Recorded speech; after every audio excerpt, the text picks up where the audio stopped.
നിങ്ങൾ കേട്ടുകൊണ്ടിരിക്കുന്നത് റേഡിയോ മാറ്റുലി 90.4. അക്ഷരങ്ങളിൽ എന്റെ നാട് ഏഴാമതൂഴം.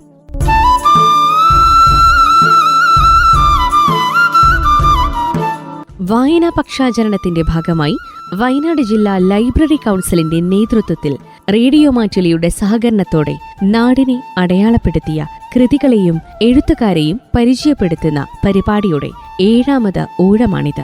എഴുത്തുവഴികളിലൂടെ അനേകർക്ക് ദിശാബോധം നൽകിയ എഴുത്തുകാരും വായനയെ ജീവതാളമാക്കി മാറ്റിയ ഗ്രന്ഥശാല പ്രവർത്തകരുമാണ് ഈ ഊഴത്തിൽ നമുക്കൊപ്പം എത്തുന്നത്. നിർവഹണം ഷാജൻ ജോസ്. നിർവഹണ സഹായം സുധീർ പി കെ.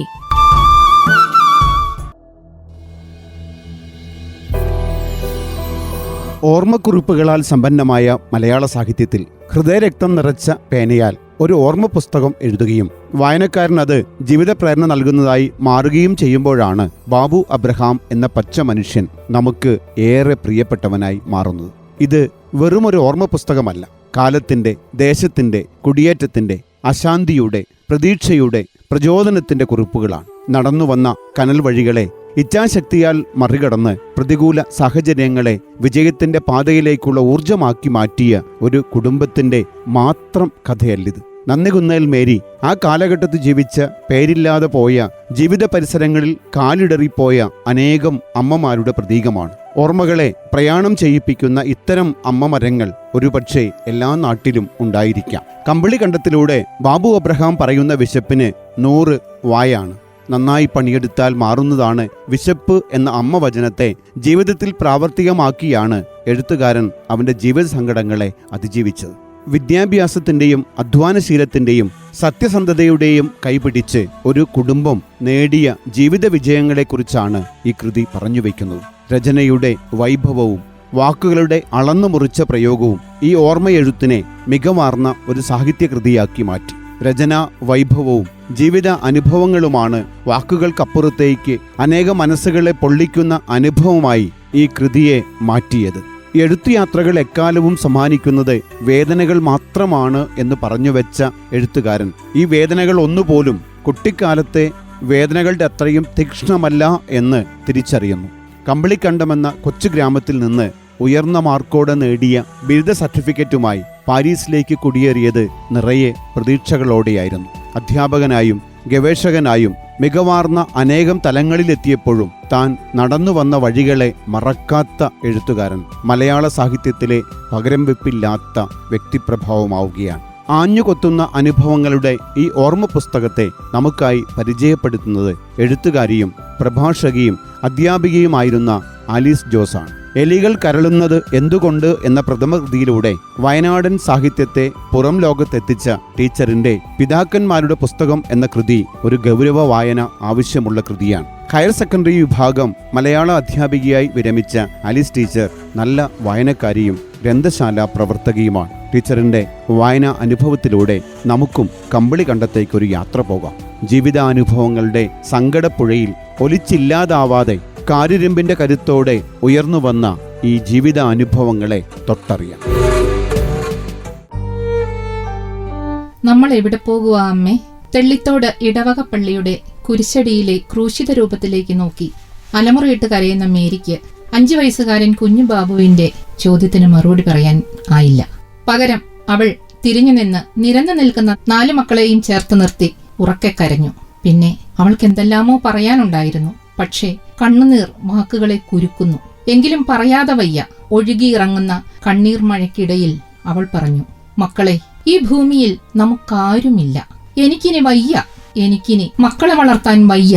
അതുകൊണ്ട് നമുക്ക് മരിക്കാം. നമ്മൾ ഇവിടുന്ന് കല്ലാർക്കുടി ഡാം വരെ നടക്കും. അവിടെ ചെന്നു കഴിയുമ്പോൾ അമ്മ പാലത്തിൽ നിന്നെടുത്ത് വെള്ളത്തിലേക്ക് ചാടും. പിന്നാലെ മക്കൾ ഓരോരുത്തരായി ചാടിയാൽ മതി. ഭയപ്പാടോടെ മൂത്ത ചേച്ചി ജെസ്സി പറഞ്ഞു, അമ്മേ, ഞങ്ങൾക്ക് വെള്ളത്തിൽ ചാടാൻ പേടിയാ. ഞങ്ങളെ ഓരോരുത്തരെയായി വെള്ളത്തിലിട്ടിട്ട് അമ്മ പുറകെ ചാടിയാൽ മതി.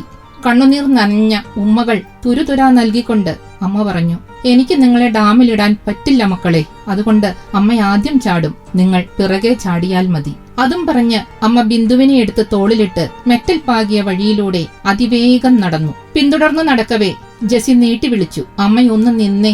രാവെളുക്കും മുൻപേ കല്ലാർകുടി ഡാമിലെത്താനുള്ള ആ മരണയാത്രയ്ക്ക് ഇടവേള തീർത്തുകൊണ്ട് അവൾ പറഞ്ഞു, അമ്മേ, കമ്പിളി കണ്ടത്തും തെള്ളിത്തോട്ടിലുമുള്ള ആളുകൾക്കല്ലേ നമ്മെ അറിയൂ. ചിന്നാർ കടന്ന് അപ്പുറമെത്തി ഭിക്ഷ യാചിച്ചാൽ നമുക്ക് കഞ്ഞിക്കുള്ള വക കിട്ടില്ലേ? അപ്പ പിന്നെ നമുക്ക് മരിക്കണ്ടല്ലോ. ഒരു 10 വയസ്സുകാരിയുടെ മരണഭയമാണോ അതോ നിറമറ്റുപോയ ജീവിതത്തെ തിരിച്ചു പിടിക്കാനുള്ള വെപ്രാളമാണോ ആ വാക്കുകളിലുണ്ടായിരുന്നത്? അറിയില്ല. അമ്മ ബിന്ദുവിനെ താഴെ നിർത്തി ജെസിയെ വാരിപ്പുണർന്നു. പിന്നെ 4 മക്കളെയും ചേർത്ത് പിടിച്ച് അവൾ തിരികെ നടന്നു. ഭൂമിയോളം ചവിട്ടിത്താഴ്ത്താനാഞ്ഞ ലോകത്തിനു മേലുള്ള താണ്ഡവമായിരുന്നു ആ നടത്തം. പ്രിയപ്പെട്ടവരെ, ഇത് ബാബു അബ്രഹാമിന്റെ കമ്പിളികണ്ടത്തെ കൽഭരണികൾ എന്ന ഓർമ്മ പുസ്തകത്തിൽ നിന്ന്. ഒരു മകൻ അമ്മയ്ക്ക് അവളുടെ ജീവിത സഹന സമരങ്ങൾക്ക് സമ്മാനമായി തന്റെ ഹൃദയരക്തം കൊണ്ട് കുറിച്ച ആർദ്രമായ ഓർമ്മ പുസ്തകമാണ് കമ്പിളികണ്ടത്തെ കൽഭരണികൾ.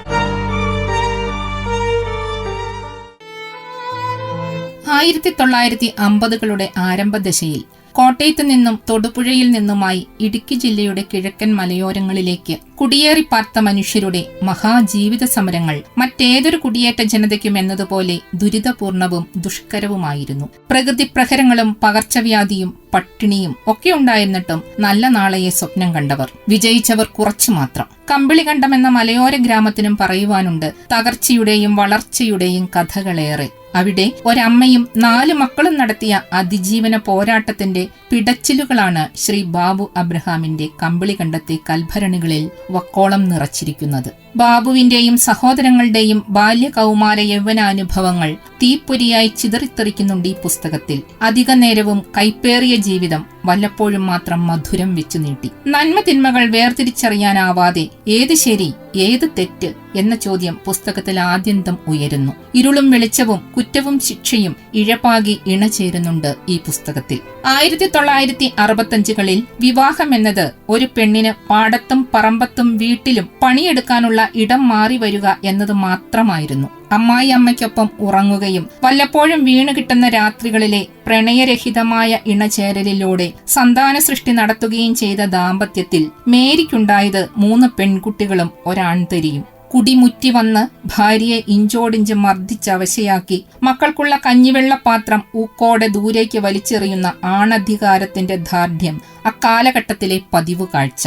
വാഴച്ചോട്ടിലും കുറ്റിക്കാട്ടിലും കരയുന്ന കുഞ്ഞിന്റെ വാ പൊത്തി രാപുലരുവോളം അമ്മയും മക്കളും കഴിച്ചു കൂട്ടുന്നതും സാധാരണം.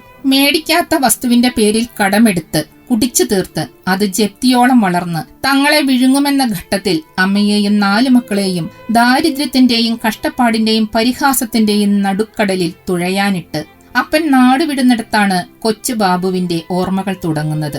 ആ മലയോര ഗ്രാമത്തിൽ മൂട് കീറിപ്പിഞ്ഞിയ നിക്കറിട്ട് കഠിന ജോലികൾ ചെയ്ത് അരക്ഷിതാവസ്ഥയ്ക്കും അസ്തിത്വ സമരത്തിനുമിടയിൽ പകച്ചു നിന്ന ഒരു കൗമാരക്കാരന്റെ വക്കുപൊട്ടിയ കൽഭരണിയിലെ വെള്ളത്തിൽ നിന്നും മുന്തിയ വീഞ്ഞിലേക്കുള്ള പരിവർത്തനമാണ് ഈ പുസ്തകം. എഴുത്തുകാരന്റെ കടപ്പാട് മുഴുവൻ അമ്മ മേരിയോടാണ്. കൽഭരണികളിൽ മുന്തിയ വീഞ്ഞു നിറയ്ക്കാൻ ഊർജം പകർന്നത് അവളാണ്. കെട്ടുകഥകളെയും വെല്ലുന്ന അസാധാരണ ജീവിത പോരാട്ടത്തിൽ പടർന്ന് പന്തലിച്ച് കാതൽ നിറഞ്ഞ വൻമരമായവൾ നിലകൊള്ളുന്നു. നന്ദികുന്നേൽ മേരി എന്ന അമ്മ. ഓർമ്മകളുടെ പ്രയാണം അയഞ്ഞും മുറുകിയും തുടരുന്നത് അവരിലൂടെയാണ്. ആത്മഹത്യക്കൊരുങ്ങിയ അബലയല്ല പിന്നീടവർ. എന്നെയോ എന്റെ മക്കളെയോ സംബന്ധിച്ച തീരുമാനമെടുക്കാൻ ഞാൻ നിങ്ങളെ ഏൽപ്പിച്ചിട്ടില്ല. അതുകൊണ്ട് എന്റെ കാര്യങ്ങൾ നോക്കാൻ ഒറ്റയെണ്ണം ഈ വഴിക്ക് വന്നു പോകരുത്, അറത്തുകളയും ഞാൻ എന്ന് നാട്ടിലെ പ്രമാണിമാരോടും പൗരോഹിത്യ പ്രതിനിധികളോടും പറയുവാനുള്ള അവരുടെ ചങ്കൂറ്റം അതുവരെയുള്ള സ്ത്രീ സങ്കല്പം പൊളിച്ചെഴുതി. സകല പ്രതിസന്ധികളോടും പടവെട്ടിയവർ മക്കളെ പോറ്റി. മോഷണാരോപിതയായ കുഞ്ഞുമകളുടെ പിഞ്ചുവിരൽ പാറമേൽ വെച്ച് കൊയ്ത്തരിവാൾ കൊണ്ട് ചതയ്ക്കുമ്പോൾ വായനക്കാരൻ അവളോട് നീരസം തോന്നാം. പക്ഷേ അവൾ പകർന്ന സത്യബോധം ജീവിതാവസാനം വരെ മക്കൾ ഏറ്റെടുക്കുന്നുണ്ട്. പഠനം പൂർത്തിയാകുന്നത് ജീവിതത്തിൽ ഫസ്റ്റ് ക്ലാസ് നേടുമ്പോഴാണ്. തലയ്ക്കു മീതെ വെള്ളം പൊന്തിയാൽ അതുക്കു മീതെ തോണി എന്ന പരമ്പരാഗത അതിജീവന വാക്യം അവൾ മക്കളിൽ തോറ്റിയുണർത്തി. ചുറ്റും പൊങ്ങുന്ന വെള്ളം കണ്ട് അലമുറയിടാതെ പൊങ്ങിക്കിടക്കുന്ന മരക്കഷ്ണങ്ങൾ കാട്ടുവള്ളികളിൽ ചേർത്തുവച്ച് ചങ്ങാടമുണ്ടാക്കി കര പറ്റണം. തീരമണയുമ്പോൾ മറ്റുള്ളവർക്കായി ആ ചങ്ങാടം വെള്ളത്തിലേക്ക് തള്ളിയിടണം. ആരെങ്കിലുമൊക്കെ അതിൽ കയറി തീരത്തെത്തുമ്പോൾ നമുക്കുണ്ടാകുന്ന സ്വാർത്ഥതയില്ലാത്ത ഒരാനന്ദമുണ്ട്. അതായിരിക്കണം എന്നും നിന്നെ നയിക്കേണ്ടതെന്ന ദർശനമാണ് മേരി മക്കൾക്ക് നൽകിയ ജീവിതപാഠം. പാറത്തോട്ടിലെ കടയിൽ സിമന്റ് എടുക്കാൻ തടസ്സം നിന്ന യൂണിയൻ നേതാക്കളെ മുണ്ട് മടക്കിയുടുത്തും മാറിലെ തോർത്ത് തലയിൽ ചുറ്റിക്കെട്ടിയും ആണുങ്ങളെപ്പോലെ നേരിടുന്ന മേരി സ്ത്രീ സ്ഥൈര്യത്തിന്റെ പുതിയ അധ്യായം രചിച്ചു. ഏതു പണിക്കും മാന്യതയുണ്ടെന്നും ആരുടെയും ഒന്നും മോഷ്ടിക്കാതിരുന്നാൽ മതിയെന്നും ഉപദേശിക്കുന്നവൾ കഷ്ടകാലത്തിലേക്ക് എറിഞ്ഞിട്ട് പോയ ഭർത്താവിനെ കാലങ്ങൾക്ക് ശേഷം മടങ്ങിയെത്തുമ്പോൾ ഇഷ്ടത്തോടെ സ്വീകരിക്കുന്ന സ്നേഹരൂപിണി. ഉപരിപഠനാർത്ഥം ഡൽഹിക്ക് പോകുന്ന മകനോട് മലയാളികൾ ഇവിടെയുമുണ്ട്, അവരോട് കൂടാൻ ഡൽഹിക്ക് പോകേണ്ടതില്ലെന്ന് ഉദ്ബോധിപ്പിക്കുന്നവൾ. ക്യാൻസർ കാർന്നു തിന്നിട്ടും മക്കളെ അറിയിക്കാതെ ജീവിതം ചുമക്കുന്നവൾ. അങ്ങനെ എത്രയെത്ര വേഷങ്ങളാണ് അവൾ പകർന്നാടുന്നത്.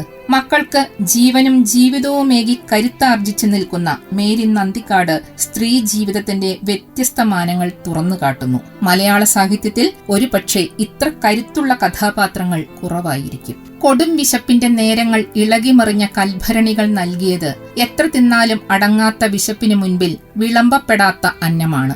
സത്യസന്ധവും ക്രൂരവുമായ വിശപ്പിന്റെ പച്ചയായ ആവിഷ്കാരം. കിട്ടാത്ത അന്നത്തെ ചൊല്ലി ആരും ആരെയും പഴിക്കുന്നില്ല. നന്നായി അധ്വാനിച്ചാൽ മാറുന്നതാണ് ദാരിദ്ര്യമെന്ന അമ്മ വചനത്തെ പിന്തുടർന്ന് അയാൾ ഏത് കഠിന ജോലിക്കും തയ്യാറാകുന്നു. ആ പിൻചെല്ലലിലെ സ്ഥിരോത്സാഹവും കഠിനാധ്വാനവുമാണ് കമ്പിളി കണ്ടത്തുനിന്നും പാരിസ് എന്ന മാസ്മരിക മഹാഭൂമികയിലേക്ക് അയാളെ കൊണ്ടെത്തിക്കുന്നത്. തന്തയുണ്ടായിട്ടും തന്തയില്ലാത്തവനെന്ന വിളിയേറ്റ് ഭൂമിയോളം തലകുനിച്ചവൻ, അനാഥനല്ലാതിരുന്നിട്ടും അനാഥാലയത്തിൽ വസിച്ചവൻ, കക്കൂസ് മാലിന്യത്തിൽ പൂണ്ട് ചിരങ്ങും ചൊറിയും പേനും ജീർണിപ്പിച്ച മനുഷ്യക്കുഞ്ഞുങ്ങളുടെ ജീവിതാവസ്ഥകൾ അനാഥാലയ ജീവിതത്തിന്റെ സ്തോഭജന്യവും ജുഗുപ്സാവഹവുമായ ബീഭത്സ കാഴ്ചകളാകുന്നു. അതിനുമപ്പുറം ബാല്യം വളരും മുമ്പേ മണലുവാരിയും സിമന്റ് ചാക്ക് ചുമന്നും കരിങ്കല്ലേറ്റിയും അമ്മയോടൊപ്പം മക്കൾ നടത്തുന്ന അതിജീവന വ്യഗ്രത നമ്മുടെ നെഞ്ചിലും ഒരു ഭാരക്കൂട് ചമയ്ക്കുന്നു. ദൈവനിലത്തിന്റെ വ്യത്യസ്ത പശ്ചാത്തലത്തിലൂടെ എഴുത്തുകാരന്റെ ഓർമ്മകൾ സഞ്ചരിക്കുന്നുണ്ട്.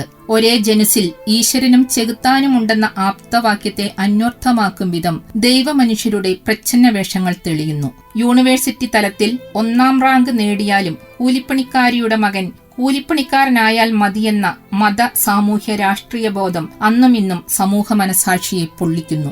കാലുഷ്യവും പുച്ഛവും കുടിലതയും ചീറ്റിയ ദൈവപ്രതിനിധികളും വഴിമുട്ടി നിന്ന ജീവിത പന്ഥാവിൽ വെള്ളിവെളിച്ചം വിതറി ഒപ്പം നടന്ന പുരോഹിതരുമുണ്ട്.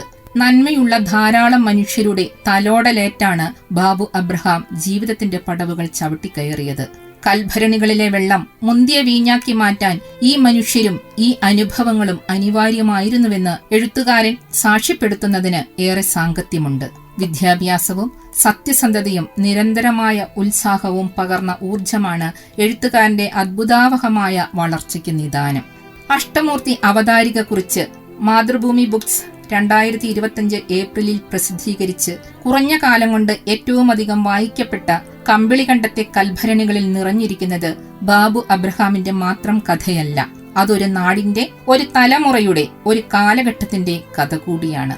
പുതുതലമുറയ്ക്ക് ഇത്തരം അനുഭവങ്ങൾ അപരിചിതമായിരിക്കാം. പക്ഷേ 1960-70കളിൽ ജനിച്ചു വളർന്ന തലമുറയിലെ കുടിയേറ്റക്കാരായ സാധാരണ മനുഷ്യർക്ക് ഇതോ ഇതിന് സമാനമായതോ ഇതിലും മീതെയോ ഉള്ള ജീവിതാനുഭവങ്ങളുടെ കനൽ വഴികൾ താണ്ടേണ്ടി വന്നിട്ടുണ്ട്. അത്തരം അനുഭവങ്ങളെ തീവ്രവും തീക്ഷ്ണവുമായി ആവിഷ്കരിക്കാൻ ബാബു അബ്രഹാമിന്റെ ലളിതമായ ഭാഷയ്ക്കും ആർജവമുള്ള ആഖ്യാന ശൈലിക്കും കഴിഞ്ഞു എന്നതാണ് ഈ കൃതിയുടെ വിജയം. ഒരു മകൻ അമ്മയ്ക്ക് അവരുടെ ജീവിത സഹന സമരങ്ങൾക്ക് സമ്മാനമായി തന്റെ ഹൃദയരക്തം കൊണ്ട് കുറിച്ച ആർദ്രമായ സ്മരണാഞ്ജലിയാണ് കമ്പിളികണ്ടത്തെ കൽഭരണികൾ എന്ന ഓർമ്മ പുസ്തകം. അക്ഷരങ്ങളിൽ എൻ്റെ നാടിൻ്റെ അടുത്ത അധ്യായത്തിൽ ജൂൺ 22-ന് മലയാറ്റൂർ രാമകൃഷ്ണന്റെ എക്കാലത്തെയും മികച്ച കൃതിയെന്ന് ലോകം അടയാളപ്പെടുത്തിയ വേരുകൾ എന്ന പുസ്തകത്തെ കവയത്രിയും ഗ്രന്ഥശാല പ്രവർത്തകയുമായ സോയ അന്ന അവതരിപ്പിക്കുന്നു.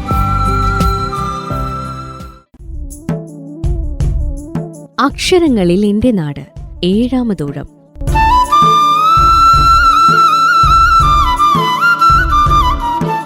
വായനാ പക്ഷാചരണത്തിന്റെ ഭാഗമായി വയനാട് ജില്ലാ ലൈബ്രറി കൗൺസിലിന്റെ നേതൃത്വത്തിൽ റേഡിയോ മാറ്റുലിയുടെ സഹകരണത്തോടെ നാടിനെ അടയാളപ്പെടുത്തിയ കൃതികളെയും എഴുത്തുകാരെയും പരിചയപ്പെടുത്തുന്ന പരിപാടിയുടെ 7ാമത് ഊഴമാണിത്. എഴുത്തുവഴികളിലൂടെ അനേകർക്ക് ദിശാബോധം നൽകിയ എഴുത്തുകാരും വായനയെ ജീവതാളമാക്കി മാറ്റിയ ഗ്രന്ഥശാല പ്രവർത്തകരുമാണ് ഈ ഊഴത്തിൽ നമുക്കൊപ്പം എത്തുന്നത്. നിർവഹണം ഷാജൻ ജോസ്. നിർവഹണ സഹായം സുധീർ പി കെ.